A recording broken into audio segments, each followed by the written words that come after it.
Hello বন্ধুরা, তোমরা সবাই কেমন আছো? তো সবাইকে শুভ নববর্ষের আন্তরিক প্রীতি ও শুভেচ্ছা। তো নববর্ষের পরের দিন ভিডিওটা পাচ্ছো, আর আমরা এটা নববর্ষের দিনই চলে গেছিলাম নৈহাটিতে। তো আমি তো কোথাও যাব না, প্রথমে না মনটা সত্যি অন্যরকম একটু ভার আছে বলে। তো আমার ছেলে বলল, মম চ না, মানে ও রিকোয়েস্ট বলে না, সন্তানের জন্য মায়েদের অনেক কিছু স্যাক্রিফাইস করতে হয়। তো জোর জবরদস্তি আমাকে নিয়ে গেল। তারপরে আমার ছেলে বলছে, মম ভালো একটা ড্রেস পর। তো সেরকম কিছু কিনিনি আমি, তো একটা ছিল ঘরে, সেটাই পরলাম। তো থাকে আমার কিছু একটা জামা টামা। তো আমি চলে গেছিলাম নৈহাটি, আর নৈহাটিতে এত ভিড় ছিল। আর দেখো দোকানগুলো এত সুন্দর পয়লা বৈশাখে সাজিয়েছিল লাইটিং করে, ফুলের সাজ দিয়ে। এটা দারুণ লাগছিলো, মানে কোনো হালকাতা আমার ছিল না।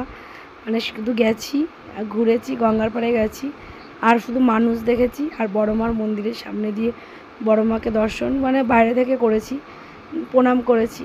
তো বড় মাকে ওখানে পুজোও দিইনি, অনেকটা যেহেতু রাত করে গেছিলাম, একটু বেলা গেলে একটু পুজো দেওয়ার ইচ্ছা ছিল, কিন্তু যেহেতু 7:30টার পরে গেছি।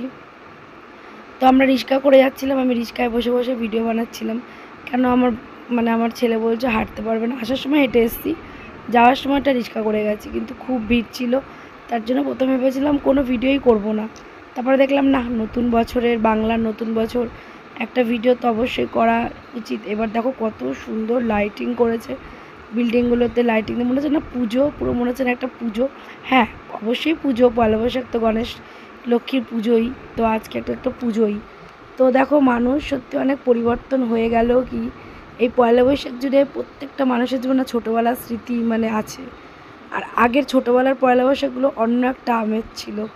মায়ের সাথে বেরোনো, হালখাতা করা, মানে একটা আনন্দ সত্যি আলাদা ছিল। মানে পয়লা বৈশাখ করতে গেলে দোকানে গেলে ফুটি দিত। আমার ছেলেকে দিয়েছে একটা ফুটি, বলবো না দেয়নি। তো ভীষণ একটা ভালো লাগছে। দেখো লাইটিং দিয়ে সাজিয়েছে, কি সুন্দর দুই ধার দিয়ে দোকানগুলো সাজানো, সোনার দোকান, কাপড়ের দোকান, দোকানগুলোতে কি সুন্দর ফুল দিয়ে সাজিয়েছে। আমার দেখতে খুবই ভালো লাগছিলো। আর ছোটোবেলার স্মৃতিগুলো মনে পড়ছিল, যে ছোটোবেলায় তো এই পয়লা বৈশাখটা জুড়ে খুব একটা আনন্দ ছিল। সিট কাপড় কিনে জামা বানাতো, মানে ফ্রক বানিয়ে দিত মা, আর খুব সুন্দর ফ্রক বানাতো, এত সুন্দর ডিজাইন করে বানিয়ে দিত, মানে কি বলবো। আর এখন তো আর এসব নেই, এখন তো এমনি ফ্রক মানে ওয়ান পিস ড্রেস পাওয়াই যায়।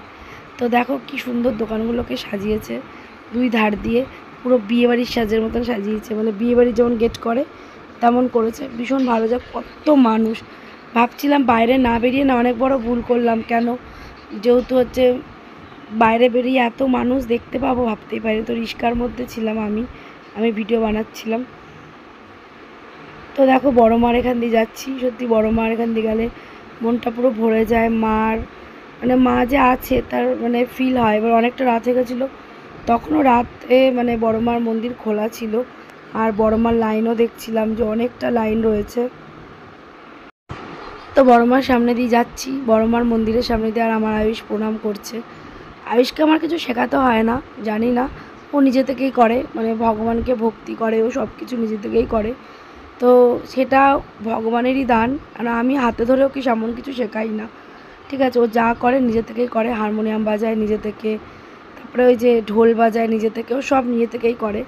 তো যেটুকুনি পারি ওকে আমি এমনি সাপোর্ট করি, কিন্তু হাতে ধরে কোনো কিছু আমি শেখাই না। তো এখানে দেখো বড় মার লাইন ছিল, কতটা লাইন ছিল ভগবানের পুজোর জন্য। তো পুজো দিতে পারিনি, কিন্তু ভগবানের দর্শন বাইরে থেকেই করলাম।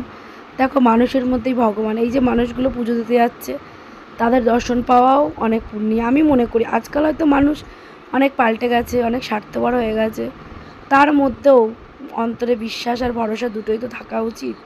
তো সেটা নিয়ে আমরা টুকটুক করে এগোচ্ছিলাম, রিক্সাওয়ালা আস্তে আস্তে চালাচ্ছিল, কেন এত ভিড় ছিল। আর আমিও দুই ধার দিয়ে একদম ভালো মতন ভিডিওটা করতে করতে যাচ্ছিলাম। তো এটা ভেবেই যাচ্ছিলাম যে যে পয়লা বৈশাখের দিন না বেরোলে তো কেমন একটা লাগে। তো জোর জবরদস্তিতে বেরোলাম। বেরিয়ে এই গঙ্গার পাড়ে অনেক স্মৃতি আছে। আমি মানে কলেজে পড়েছি, তখন অত কোনো দিন আসতাম না, কিন্তু মানে বিয়ের পরে আমার বরের সাথেই আসা পরিচয়, আমি অত কিছু চিনতামও না, এখনও সেমন কিছু চিনি না। তো তারপরে দেখো গঙ্গার পাড়টা যাচ্ছিলাম, কিন্তু গঙ্গার পাড়ে একটুও হাওয়া ছিল না, একটা গুমরাট গরম। তো একটু গঙ্গার পাড়ে আসলাম ঘুরতে। গঙ্গার পাড়ে দেখলাম অনেক মানুষজন এখান থেকে একটু ঘুরলাম, ঘুরে গঙ্গার পাড় থেকে আমি বলে কেন টাইমের মধ্যেই সব কিছু করতে হবে, বাড়িও যেতে হবে, তার জন্য গঙ্গার পাড়ে একটু এসে হালকা একটু ভিডিও করলাম। বেশি ভিডিও করিনি, কেন আমার ইচ্ছা ছিল না তেমন ভিডিও করার। তো দেখো আয়ুষ এখানে জিজ্ঞাসা করছিল, মম এই ব্রিজটা কোথায়, এটা কি ওটা কি, তো আমিও বললাম। তো দেখো গঙ্গার পাড়টা ঘুরে নিয়ে সবাই একটু ভিডিও করে তো দেখলাম ভাটা ছিল। তারপরে শেষে আমরা স্টেশনে চলে এসেছি। আয়ুষ তো এবার এই সিঁড়ি চড়বে, তো তার জন্য ওকে আবার ওর বাবা প্রথমে নামলো, নেমে আবার নিয়ে গেল। তো চলো ভিডিওটা এখানেই শেষ করে দিলাম। তোমরা সবাই বলো কেমন হয়েছে ভিডিওটা, আর তোমরা কারা কারা পয়লা বৈশাখের আমার মতন ঘুরতে গেছিলে নৈহাটিতে, তো অবশ্যই কমেন্টে জানিও। তো চলো নেক্সট ভিডিওতে ফিরছি, ততক্ষণের জন্য সবাই ভালো থেকো, সুস্থ থেকো, আর অবশ্যই আমাকে অনেক সাপোর্ট করো।